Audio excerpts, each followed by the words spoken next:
Welcome to the Get Published podcast, sponsored by Brodie Consulting Group. To get more information about our coaching, publishing, executive ghostwriting, and podcast production services, go to getpublishedpodcast.com.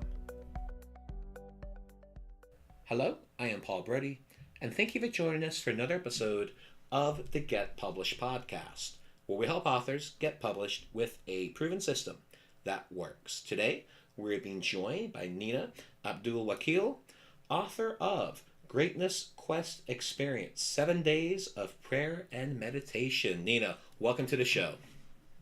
Thank you so much, Paul. It's an honor to be here. Well, we are thrilled to have you, and I hope I pronounced your last name correctly. You did an excellent job. Well, thank you very much. Well, let's go ahead and take a dive in here. Question number one. What is the one piece of advice that you would give to a first-time author who is currently writing their book? Well, finish it. Finish it and get it published. I've talked to many people who start a book and it never sees the light of day. And see it as your legacy to those who come after you. So don't get stuck. Keep going. Get it all the way published. And what do you feel is the hardest part about getting published? Well, I guess there's two pieces of it. One is, figuring out what you're writing about, but, that's one thing. The whole process of actually getting published, although in this today's world of self-publishing, does make it somewhat easier, but there's a lot of pieces to it. So making sure that you hit all the pieces can be a little daunting. Well, let's talk about marketing. So please share a marketing strategy that you have used in your book launch that has worked well.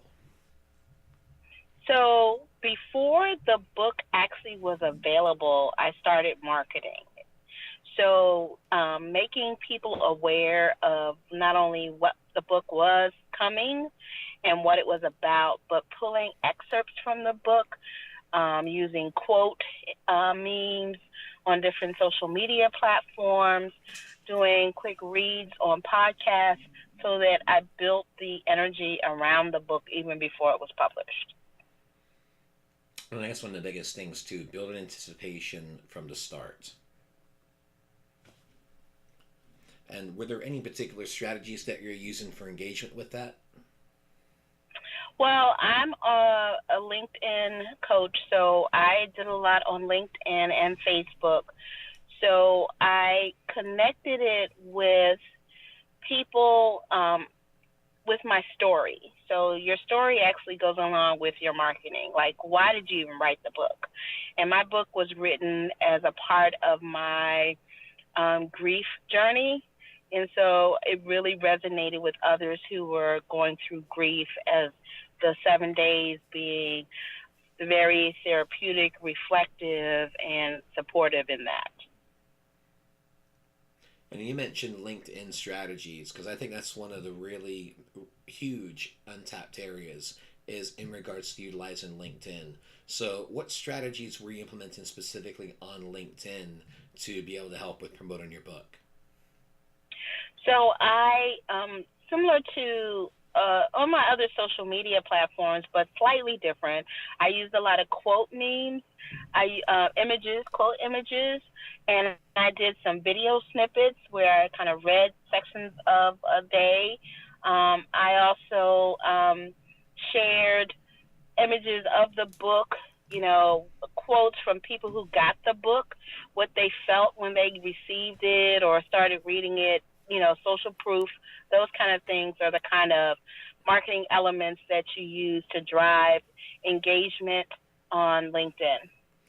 Well, and you brought up one of the biggest things, and that is in regards to social proof, because I think that's one of the biggest foundations that you can have when you have other people supporting you, posting about it, sharing about the book. I mean, it's just such a huge area. It totally is. So I had people who took pictures when they were sitting with their coffee in the morning saying, I'm reading this chapter. Or, wow, I can't believe you said what I needed to hear, kind of thing. And I just kind of propagated that. You know, sometimes you do it once and then you let it roll back around, because with social media, everybody doesn't see everything. So you can actually, you know, reuse content over time. Well, let's talk about your favorite book. So, what is your favorite book, and what was the number one thing that you learned from it? Wow, that's a hard one for me. So it's ironic that I wrote a devotional book, but I'm a big romance author, romance novel reader. So I would say that I don't necessarily have a favorite book, but I have several favorite authors. So it's like Joanne Lindsay, and probably outside the romance genre, it would be someone like T.D. Jakes. In all cases, it's about finding the confidence in yourself and walking that out. And that's what helps me do what I do. Yeah, and I think that is just, absolutely critical with that. And for a final question, what is your favorite quote and why?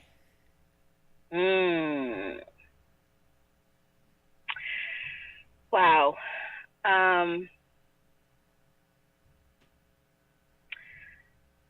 I recently heard a quote, and please don't catch me on who said it,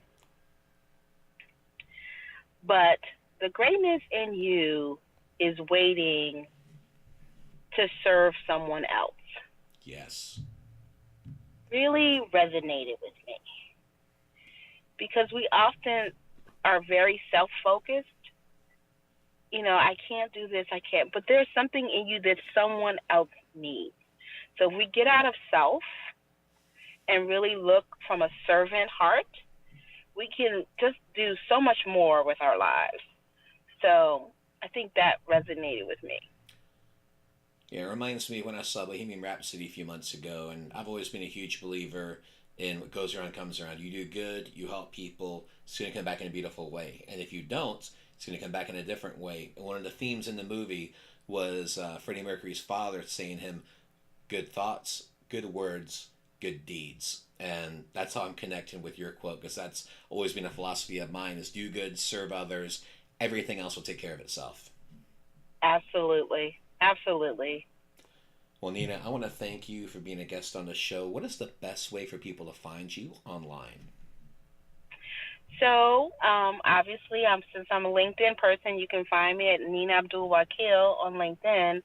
But I'm also under Miss Nena B Show on the other social media platforms, because I show people how to walk boldly into their greatness. So Miss Nena B Show on Facebook, Instagram, Twitter, you'll find me there. Well, Nena, thank you once again for being on the show, and I wish you all the best in your author journey ahead. Thank you so much, Paul. This has been great. Very good questions. Makes me think. So I appreciate you and all that you're doing to support authors. Thanks again for joining us today. To learn more about how you can be featured in our brand new Get Published business book, go to getpublishedpodcast.com.